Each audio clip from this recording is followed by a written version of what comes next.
아멘. 사사기 2장 구약성경 362쪽에 있습니다. 362쪽입니다. 사사기 2장 말씀입니다.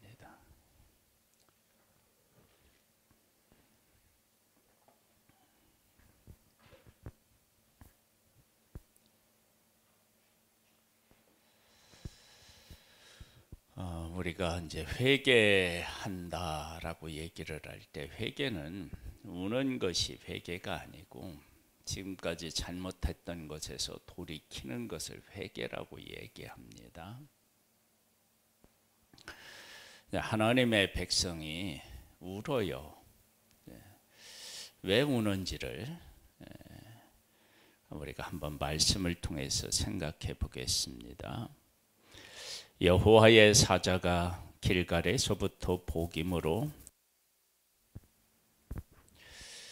올라와 말하되 내가 너희를 애굽에서 올라오게 하여 내가 너희의 조상들에게 맹세한 땅으로 들어가게 하였으며 또 내가 이르기를 내가 너희와 함께한 언약을 영원히 어기지 아니하리니. 하나님께서 하나님의 백성들에게 어떻게 행하셨는지 그리고 어떻게 하실 것을 약속하셨는지를 말씀하고 계셔요. 하나님께서 아브라함과 그 후손에게 맹세하신 땅, 약속의 땅에 하나님의 백성으로 하여금 들어와서 살게 하셨고, 그리고 하나님께서 하신 그 언약을 영원히 지키시겠다라고 하셨습니다. 너희는 이 땅에, 그러면서 하나님의 백성들에게 하신 말씀이 있어요. 너희는 이 땅의 주민과 언약을 맺지 말며 그들의 제단을 헐라 하였거늘 너희가 내 목소리를 듣지 아니하였으니 어찌하여 그리하였느냐. 그러니까 남겨둔 족속들하고 언약도 맺고 그리고 우상도 헐지 않고 우상과 더불어 살아가는 그 삶을 사는 거예요. 그러므로 내가 또 말하기를 내가 너희를 너희 앞에서 쫓아내지 아니하리니 내가 또 말하기를 내가 그들을 너희 앞에서 쫓아내지 아니하리니 그들이 너희 옆구리에 가시가 될 것이며 그들의 신들이 너희에게 올무가 되리라 하였노라. 여호와의 사자가 이스라엘 모든 자손에게 이 말씀을 이르매 백성의 소리를 높여 운지라. 그러므로 그곳을 이름하여 복임이라 하고 그들이 거기서 여호와께 제사를 드렸더라. 복임이라고 하는 뜻이 울었다, 뭐 이런 의미를 담고 있습니다. 그래서 이 말씀을 지금 생각해 보면 하나님의 백성들이 왜 울었을까? 자기들이 하나님을 떠난 것에 대한 우리가 정말 잘못했구나, 하나님을 떠났구나, 그러한 그 하나님의 아픔을 깨달아 알아서 울고 그들의 삶을 바르게 세웠다. 그러면 이 울음은 정말로 가치 있는 울음이었겠죠. 그런데 이들이 운 것은 여기에 보면 이런 말씀이 있어요. 그들이 남겨놓은 족속이 너희 옆구리에 가시가 된다. 그러니까 고통스러운 거예요. 그 고통 때문에 우는 거예요. 우리가 하나님 앞에서 운다, 하나님 왜 안 해주십니까 하고 부르짖는다라고 이야기를 할 때 정말 하나님 관점에서 나의 삶을 돌아보고 뭔가를 잘못한 일이 있다는 것을 알아서 그것을 돌이키면서 하나님 앞에서 운다. 그건 정말로 가치 있는 울음이겠지만 내가 잘못한 일에 대하여 고통을 겪게 되는데 그것이 슬프고 괴로워서 운다. 그러면 이것은 의미가 없죠. 문제가 있는 거죠. 하나님의 백성은 그렇게 울었던 거예요. 자기의 육신적인 고통 때문에 운 거예요. 하나님의 언약을 떠나고 또 하나님의 약속을 지키지 못한 것에 대한 아픔, 고통이 아니었다는 거예요. 그래서 우리가 하나님 앞에서 울 때 왜 우는지를 잘 살펴보아야 됩니다.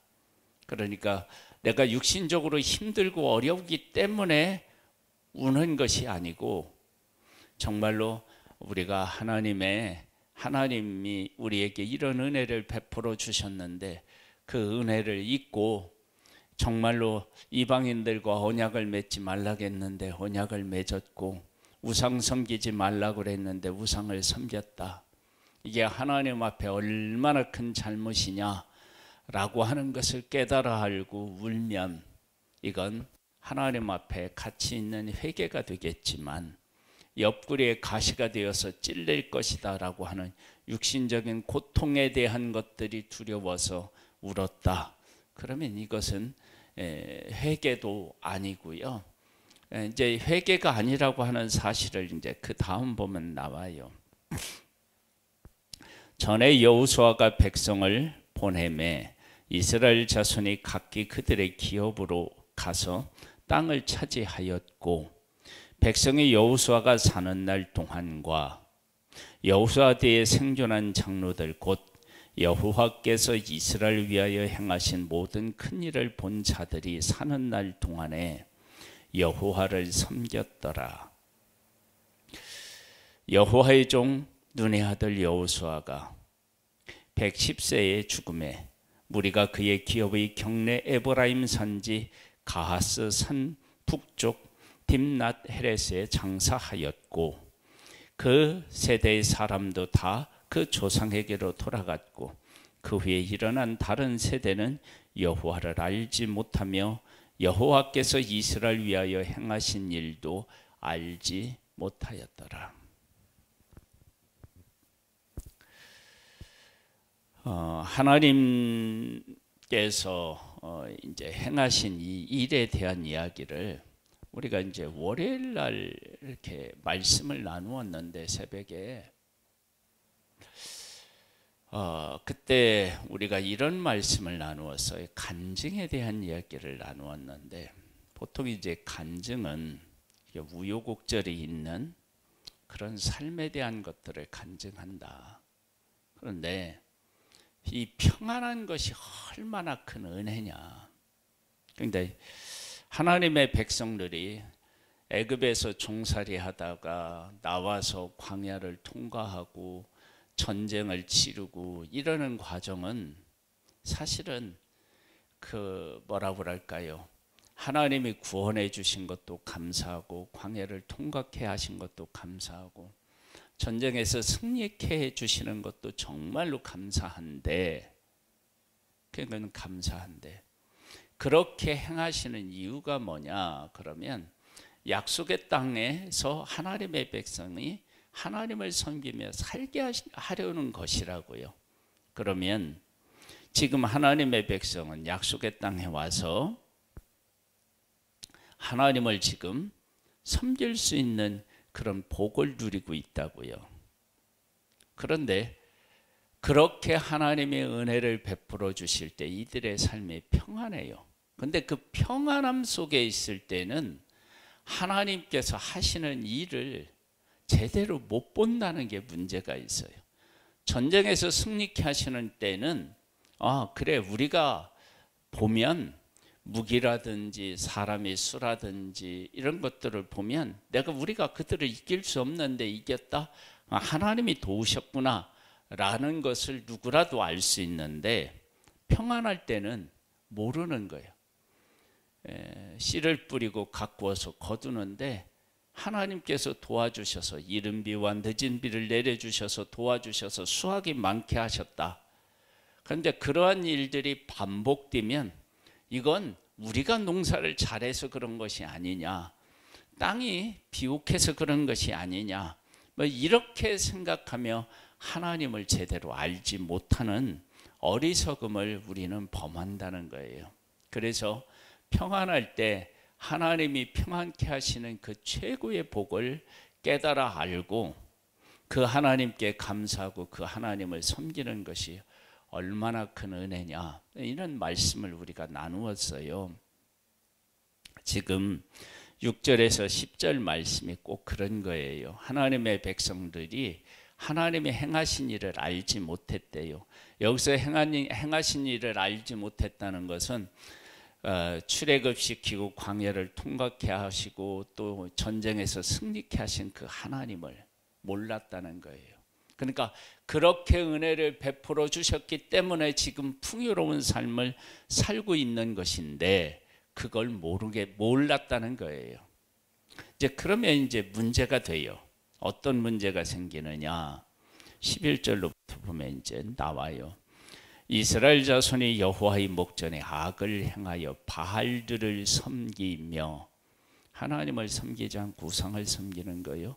애굽 땅에서 그들을 인도하여 내신 그들의 조상의 하나님 여호와를 버리고, 하나님이 인도하셨으니까 하나님만 섬겨야 되는데 버리는 거예요. 다른 신들과 그들의 주위에 있는 백성의 신들을 따라 그들에게 절하여 여호와를 진노하시게 하였으며, 하나님으로 하여금 진노하게 하시는 거예요.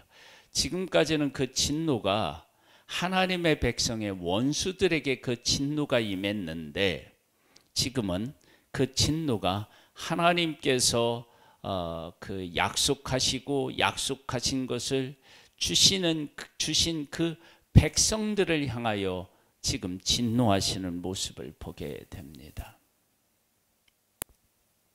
곧 그들이 여호와를 버리고 바알과 아스다롯을 섬겼으므로 여호와께서 이스라엘에게 진노하사 노략하는 자의 손에 넘겨주사 그들이 노략을 당하게 하시며, 또 주위에 있는 모든 대적의 손에 팔아 넘기심에 그들이 다시는 대적을 당하지 못하였으며. 그래서 어떻게 하나님이 하셨느냐? 첫 번째, 열심히 농사한 것을 다 빼앗기는 거예요. 자기들이 열심히 그 가축을 기르면 가축을 다 가져가는 거예요. 그 다음에 싸우면 예전에는 이겼는데 이제는 이길 수가 없는 거예요. 자, 그러면 이 두 가지를 하나님께서 하나님의 백성들에게 당하게 하신 일은, 너희들이 농사해서 창고에 쌓아놓고 평안히 그 생활을 할 수 있었던 것이 누구 때문이냐? 내가 너희들에게 은혜를 베풀어 주었기 때문이다 라고 하는 것을 깨닫게 하시는 거고, 그 다음에 대적들이 너희들을 공격하지 못했던 것은 내가 너희들을 지켰기 때문이다 라고 하는 것을 분명히 하나님께서 그 백성들에게 보여주신 거예요. 그러면 이렇게 보여주셨으면 이들이 하나님을 깨닫고 하나님에게로 돌아와야 되는데 그게 잘 안 되는 거예요. 보겠습니다. 15절에 보면 그들이 어디로 가든지 여호와의 손이 그들에게 재앙을 내리시니 곧 여호와께서 말씀하신 것과 같이 여호와께서 그들에게 맹세하신 것과 같아서 그들의 괴로움이 심하였더라. 하나님 앞으로 제대로 돌아오지 못하고 그 삶을 버리지 못한 상태에 있으니까 하나님이 더 그들에게 괴로움을 더하게 하시는 거예요. 왜? 돌아오라는 거예요. 돌아오라는 것. 그런데 하나님의 백성들은, 왜 하나님의 백성이 우리들이 이런 고통을 겪어야 됩니까? 하나님이 우리를 도와주시지 않는 것 아닙니까? 이렇게 또 오해하고 하나님을 원망하는 것이 이스라엘 백성이고 사실은 우리들입니다. 사실은 우리들에게 잘못이 있는데 그 잘못을 누구에게 돌리느냐? 하나님에게 돌리는 것입니다. 하나님은 그들에게 어떤 은혜를 베풀어 주셨느냐? 16절에 보면 여호와께서 사사들을 세우사 노략자의 손에서 그들을 구원하게 하셨으나, 또 구원해 주셨어요? 그랬는데 구원해 주셨는데도 어떻게 했느냐? 그들이 그 사사들에게도 순종하지 아니하고 오히려 다른 신들을 따라가 음행하며 그들에게 절하고 여호와의 명령을 순종하던 그들의 조상들이 행하던 길에서 속히 치우쳐 떠나서 그와 같이 행하지 아니하였더라. 잠깐은 하나님 앞에 돌아오는 것 같았지만 다시 죄악의 길로 간 거예요. 그러니까 하나님이 베풀어 주신 은혜에 대한 생각을 못한 거예요. 육신적으로 힘드니까 잠깐 하나님을 섬기는 것처럼 했던 것입니다. 그건 반드시 문제가 생깁니다. 여호와께서 그들을 위하여 사사들을 세우실 때에는 그 사사와 함께 하셨고, 그 사사가 사는 날 동안에는 여호와께서 그들을 대적의 손에서 구원하셨으니 이는 그들이 대적에게 압박과 괴롭게 함을 받아 슬퍼 부르짖음으로 여호와께서 뜻을 돌이키셨음이었거늘. 그래서 보면은 하나님의 백성이 육신적인 고통을 당할 때 부르짖어요. 그래서 사사들을 보내서 구원해 주시고, 사사들이 있는 동안, 이게 이제 정말 중요한 게 뭐냐면요, 사사가 그 사명을 감당하고 있는 동안에는 하나님이 그 백성들을 어떻게 하시느냐? 은혜를 베풀어 주셔요. 그 사사가 사는 날 동안 은혜를 베풀어 주시는 것은 뭐냐면, 하나님께서 사사를 보내서 구원하시겠다라고 하시는 그 약속에 대해서 얼마나 철저하게 신실하게 지키시는지를 보여주는 거예요. 그러니까 사사가 잘난 것이 아니라 사사를 하나님이 보내셨고 사사를 통해서 구원하시겠다고 하셨으니까 사사가 사는 날 동안 그 하나님의 약속이 변치 않는다라고 하는 것, 약속하신 대로 이루신다라고 하는 것을 보여주신 거예요. 그러면 하나님께서 하나님의 백성들과 하신 약속이 있을 거 아니에요. 그 약속도 하나님은 지키신다라고 하는 것을 그 백성들로 하여금 깨닫게 하고 싶으셨는데 백성은 깨닫지 못했다라고 하는 거예요. 그것이 하나님과 하나님의 백성들 사이에 슬픈 현실인 거예요. 이제 우리들도 사실은 이것과 다르지 않아요.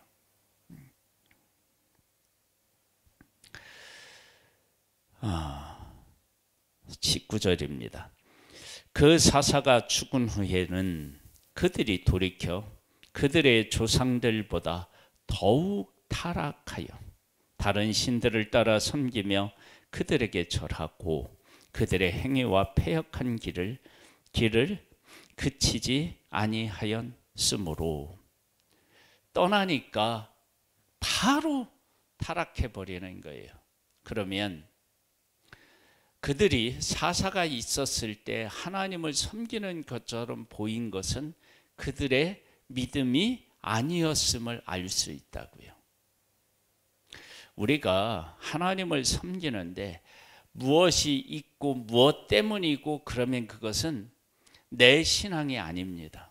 그러니까 우리가 신앙생활을 할 때 다른 사람이 잘 해주고 나한테 친절히 해주고 베풀어주고 격려하고 이럴 때는 신앙생활을 잘 하는 것 같아요. 그런데 사람이 조금 이렇게 안 좋은 얘기를 하든지 어려운 일을 겪는다든지 그러면 금방 내 실망하고 좌절해서 신앙생활을 안 해.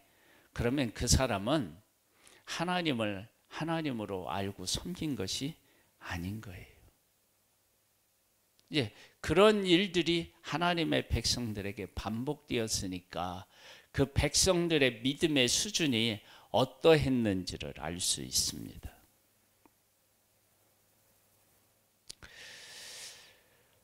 그치지 아니하였으므로 20절에 여호와께서 이스라엘에게 진노하여 이르시되 이 백성이 내가 그들의 조상들에게 명령한 언약을 어기고 나의 목소리를 순종하지 아니하였은즉 나도 여호수아가 죽을 때에 남겨둔 이방 민족들을 다시는 그들 앞에서 하나도 쫓아내지 아니하니 이는 이스라엘이 그들의 조상들이 지킨 것 같이 나 여호와의 도를 지켜 행하나 아니하나 그들을 하려 함이라 하시니라.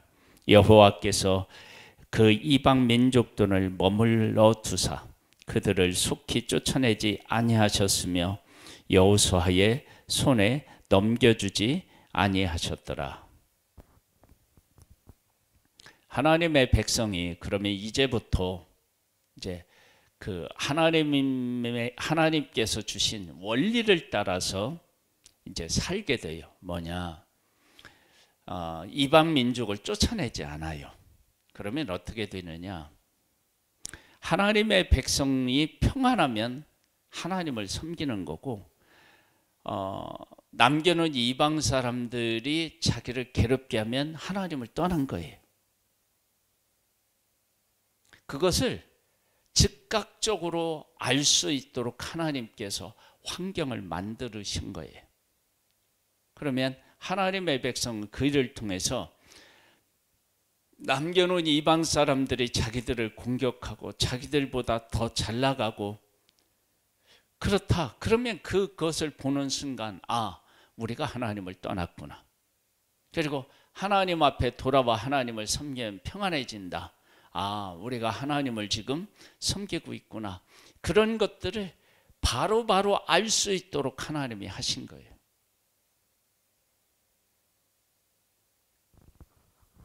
그것은 정말로 위험한 삶이기는 해요.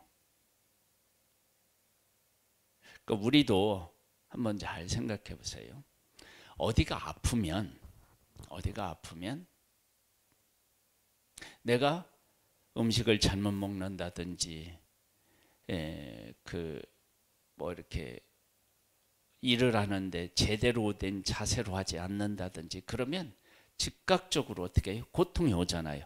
그것은 몸이 어떻게 해요? 정상이 아니라는 거예요. 몸이 정상인 경우는 조금 이렇게 잘못된 자세로 해도 힘들기는 하지만 아프지는 않아야 되고 이런 게 있잖아요. 그런데 하나님의 백성은 하나님 앞에서 떠나면 바로바로 그 남겨둔 이방 사람들에 의하여서 공격을 받고 지배를 당하니까, 그러니까 이게 신앙적으로 병이 들어있구나. 그걸 깨달아 알고 하나님에게로 온전히 돌아와야 되는데 그것이 안 돼요. 그래서 이제 그러한 일들이 어떻게 반복적으로 일어나는지, 그 반복된 하나님의 백성의 잘못에 하나님께서는 얼마나 신실하게 그들 가운데 일하시는지, 이제 그 내용이 사사기에 펼쳐지게 됩니다. 우리가 이러한 사사기를 보면서 내 신앙에 바로 옆에 나의 신앙에 대해서 즉각적으로 알려주는 것이 있다. 그러면 내 신앙의 깊이를 한번 생각해 봐야 됩니다. 그래서 하나님이 막 즉각적으로 하신다. 그러면 이것은 하나님께서 나를 정말로 사랑하시는구나. 그렇게도 해석이 가능하지만 한편으로는 어떻게 해석도 가능하느냐. 내 신앙이 이게 위태로운 가운데 있구나. 위태로운. 왜냐? 위태로운 가운데 있지 않으면 그렇게 즉각적으로 하나님이 하시게 아니고 우리로 하여금 깨닫고 돌이킬 수 있는 기회를 주시고 여유를 주시겠죠. 그러니까 즉각적으로 하나님이 나에게 말씀하시는 것은, 그것은 하나님의 은혜이기도 하지만 사랑이기도 하지만, 한편으로는 내가 하나님을 사랑하는 삶의 깊이가 낮기 때문에 하나님이 즉각적으로 우리를 깨우치시는 겁니다. 우리가 이제 쉽게 설명하면, 어린 아이들은 하는 행동 하나하나에 부모님이 다 간섭을 합니다. 먹으려고 하는데 소화가 잘 안 되는 것은 뺏어요. 잘 씹을 수 없는 것도 뺏어요. 그리고 엄마가 씹어서 주기도 하고요. 그래요. 근데 어른이 된 자식은요, 그렇게 하지 않아요. 자기가 알아서 하게 내비둬요.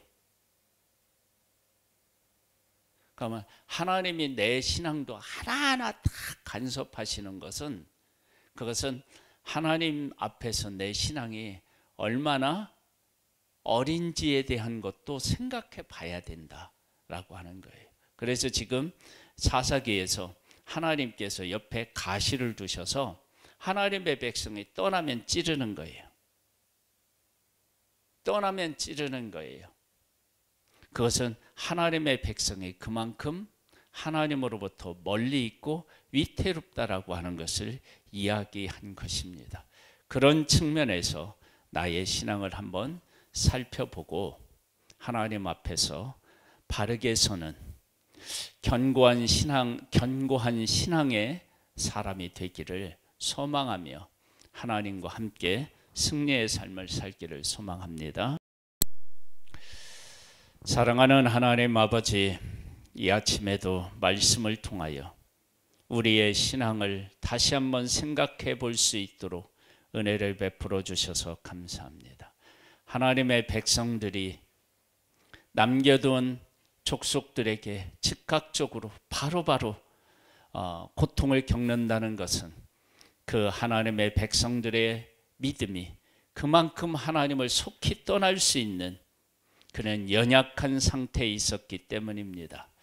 우리의 삶을 잘 돌아보아서 하나님께서 내 삶의 모든 일에 즉각적으로 간섭하셨다. 그러면 그것이 나를 사랑하고 은혜를 베풀어 주시는 것에는 틀림이 없지만, 내 신앙적인 측면에서 보면 내가 참 연약하구나, 그렇게 생각해 봐야 합니다. 우리에게 은혜를 베풀어 주셔서 하나님만 섬기는, 하나님만 의지하는 복된 우리가 되기를 소망합니다. 은혜를 베풀어 주시는 하나님께 감사함을 드리옵고 예수님의 이름으로 기도드립니다. 아멘. 하늘에 계신 우리 아버지여, 이름이 거룩히 여김을 받으시오며 나라에 임하옵시며 뜻이 하늘에서 이룬 것 같이 땅에서도 이루어지리이다. 오늘날 우리에게 일용할 양식을 주옵시고 우리가 우리에게 죄 지은 자를 사하여 준 것 같이 우리 죄를 사하여 주옵시고 우리를 시험에 들게 하지 마옵시고 다만 악에서 구하옵소서. 대개 나라와 권세와 영광이 아버지께 영원히 있사옵나이다. 아멘.